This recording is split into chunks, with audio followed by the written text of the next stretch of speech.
Selamat bertemu kembali pada perkuliahan struktur data, masih dalam suasana perkuliahan jarak jauh. Pada hari ini kita akan membahas materi yang baru, yaitu tentang pengurutan data pada struktur array.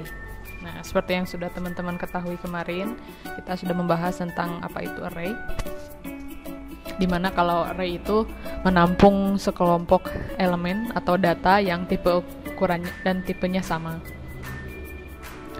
Nah, selanjutnya pada saat kita memiliki sekumpulan data, biasanya permasalahan selanjutnya adalah bagaimana caranya kita bisa melakukan penyusunan dari elemen-elemen data tersebut, baik dalam keadaan ascending ataupun descending.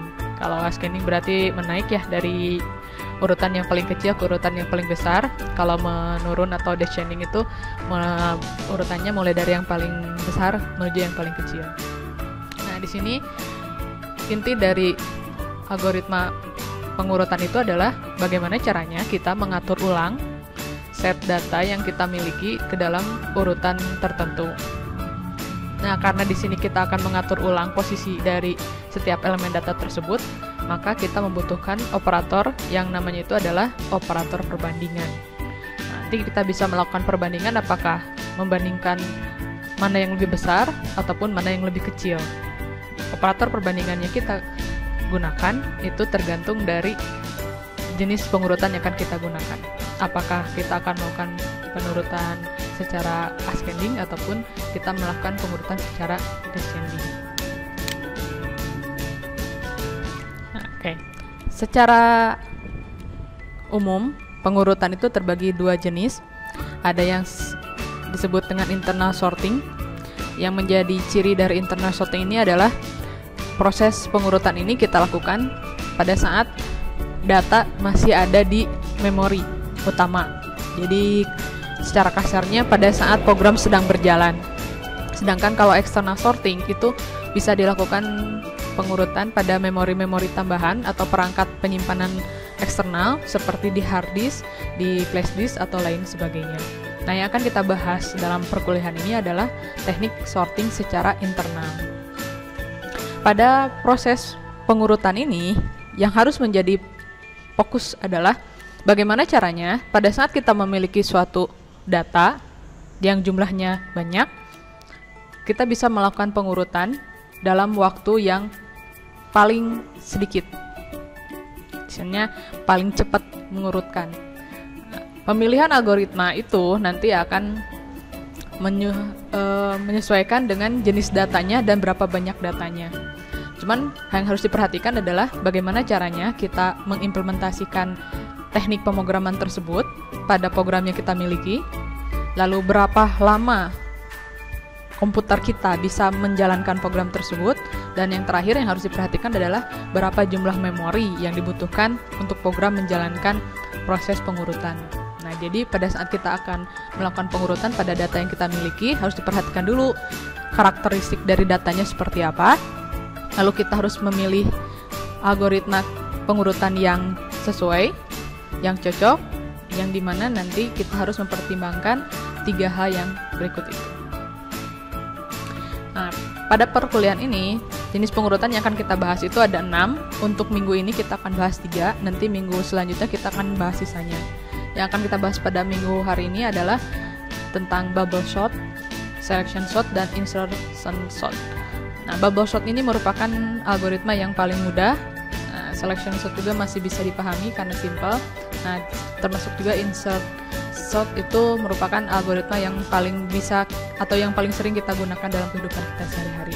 Mari kita bahas satu persatu algoritma yang ada. Yang pertama itu adalah bubble sort.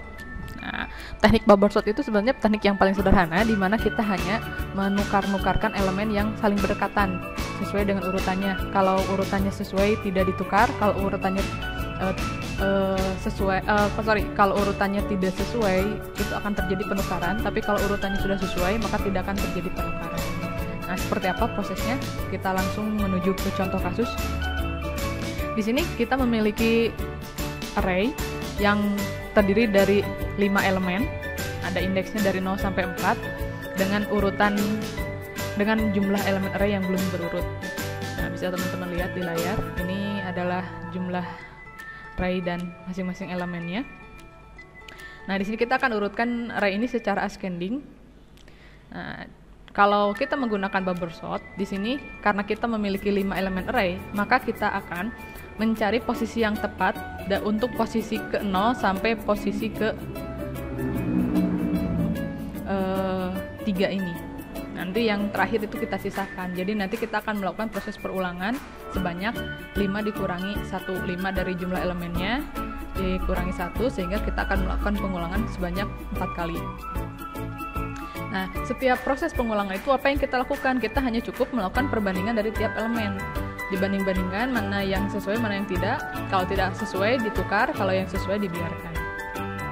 Oke, kita lanjut masuk tahapan yang pertama untuk menemukan elemen pada posisi ke 0. Di sini kita punya elemennya tadi masih belum tersusun. Pertama adalah kita akan bandingkan elemen keempat dengan elemen ketiga. Mana elemen keempat dan ketiga? Nah, ini adalah elemen keempat dan ini elemen ketiganya.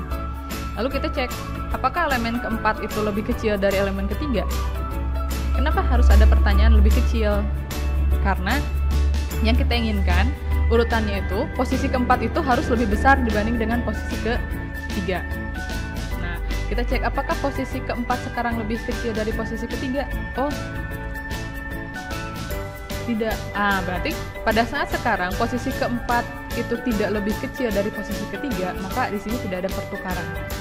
Berarti posisi ketiga memang harus lebih kecil daripada posisi keempat. Kalau tidak ada pertukaran, berarti kita lanjut ke elemen selanjutnya. Kita akan bandingkan elemen ketiga sekarang dengan elemen kedua. Ini elemen ketiga dan elemen kedua, lalu kita akan bandingkan. Pertanyaannya sama. Apakah elemen ketiga ini lebih besar daripada elemen kedua? Nah, kita lihat di sini. Elemen ketiga itu lebih kecil ternyata dibandingkan dengan elemen kedua. Nah, karena tidak sesuai posisinya, si elemen ketiganya lebih kecil daripada elemen kedua, maka kita tukar. Nah, tukar posisinya, yang asalnya posisi ketiga jadi posisi kedua, yang asalnya posisi kedua jadi posisi ketiga. Udah selesai belum? Ini masih panjang. Kita mesti lanjut pada menemukan posisi elemen ke 0. Nih, tadi kita udah ditukar, sekarang kita bandingkan untuk elemen posisi kedua dengan elemen posisi ke 1. Nah, kita bandingkan yang dua ini. Apakah posisi elemen pada posisi kedua lebih kecil dibanding dengan elemen posisi ke 1? Iya. Karena posisinya tidak sesuai, maka kita akan tukar. Nah, sekarang kita tukar posisi keempat dengan posisi ke-6. Posisi kedua dengan posisi ke-1 kita tukar isinya. Terakhir, kita bandingkan posisi ke-1 dengan posisi ke-0. Nah, apakah posisi ke-1 lebih kecil daripada posisi ke-0? Ya, karena posisinya tidak sesuai, maka kita akan melakukan proses penukaran. Nah, sehingga posisi ke-1 dengan posisi ke 0 kita tukar isinya. Nah, karena sekarang kita sudah ada di posisi ke 0, berarti kita sudah menemukan posisi yang tepat untuk ke 0 ini adalah nilai dengan 4. Nah, ini posisinya udah benar, dikasih tanda hitam, berarti nanti untuk proses selanjutnya elemen ke 0 itu tidak perlu lagi kita proses. Kita hanya tinggal memproses sisa elemen array yang belum terurut. Oke, kita lihat pada posisi ke 1. Untuk posisi 1 di sini berarti kita akan melakukan pengecekan dari elemen ke-4 sampai elemen ke-1. Elemen ke-0-nya tidak perlu lagi kita cek. Kenapa? Karena dia sudah menemukan posisi yang tepat. Nah, caranya masih sama. Kita bandingkan posisi ke-4 dengan posisi ketiga. Nah, ini posisi ketiganya, ini posisi ke-4. Kita akan bandingkan apakah posisi ke-4 lebih kecil daripada posisi ketiga elemennya. Iya. Nah, maka kalau ya, kita tukar. Nah, yang asalnya ke-4 jadi ketiga, yang asalnya ketiga jadi ke-4. Udah selesai? Lanjut lagi. Sekarang kita tukarkan elemen ketiga dengan elemen kedua. Nah, ini akan kita bandingkan. Apakah elemen ketiga lebih kecil daripada elemen kedua? Tidak. Nah, karena tidak, maka kita tidak perlu ada penukaran. Seperti itu. Selanjutnya kita tinggal bandingkan posisi kedua dengan posisi ke-1. Nah, ini kita bandingkan. Apakah posisi ke-2 lebih kecil daripada posisi ke-1? Ya. Nah, karena ya, maka kita akan lakukan proses penukaran. Kita tukar, yang posisi kedua kita tukar dengan posisi ke-1, posisi ke-1 kita tukar dengan posisi yang kedua. Udah selesai? Ya, berarti karena kita tidak ada lagi yang perlu dicek, posisi ke-1 ini diisi dengan elemen 16. Lanjut untuk menentukan posisi kedua.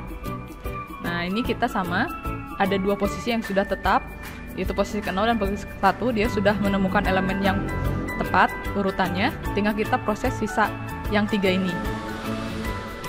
Prosesnya sama, baik lagi kita melakukan perbandingan dari posisi ke-4 dengan posisi ke-3. Pertanyaannya masih sama, apakah posisi ke-4 lebih kecil daripada posisi ke-3? Kalau elemen ke-4 lebih kecil daripada elemen ke-3, kita tukar. Tapi karena di sini jawabannya tidak, maka kita tidak melakukan penukaran. Kita tinggal cek untuk selanjutnya, elemen ke-3 dengan elemen kedua. Nah, di sini kita punya 21 dengan 54. Apakah elemen ke-3 itu lebih kecil daripada elemen kedua? Ya. Nah, karena jawabannya iya, maka kita akan lakukan proses penukaran posisi untuk elemen ketiga menjadi elemen kedua, untuk elemen kedua menjadi elemen ketiga. Ada lagi yang harus kita bandingkan? Tidak ada, karena yang elemen 0 dan elemen 1 itu sudah posisi yang sesuai. Berarti untuk posisi kedua itu diisi oleh elemen 21. Nah, selanjutnya kita mencari untuk elemen posisi ketiga. Di sini kita udah punya 3 elemen yang pasti ya, yang udah sesuai urutannya. Tinggal kita proses untuk 2 elemen lagi sisanya. Kita bandingkan elemen keempat dengan elemen ketiga. Apakah elemen keempat lebih kecil daripada elemen ketiga? Ya, karena ya kita lakukan proses penukaran. Di sini kita tukarkan isi elemennya, yang ketiga menjadi keempat, yang keempat menjadi posisi ketiga. Selanjutnya karena tidak ada lagi yang harus kita bandingkan, berarti posisi ketiga itu diisi oleh 42.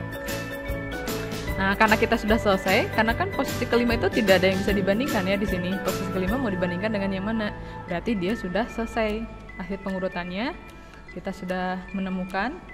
Nah, ini posisi ke-1 sampai ke-3 yang sesuai urutan. Ini posisi ke-4 itu karena tidak ada lagi yang pembandingnya, maka sudah selesai pengurutannya. Ini adalah elemen yang array tadi yang belum terurut. Sekarang dengan bubble sort dia sudah diurutkan dari urutan yang paling kecil ke posisi yang paling besar.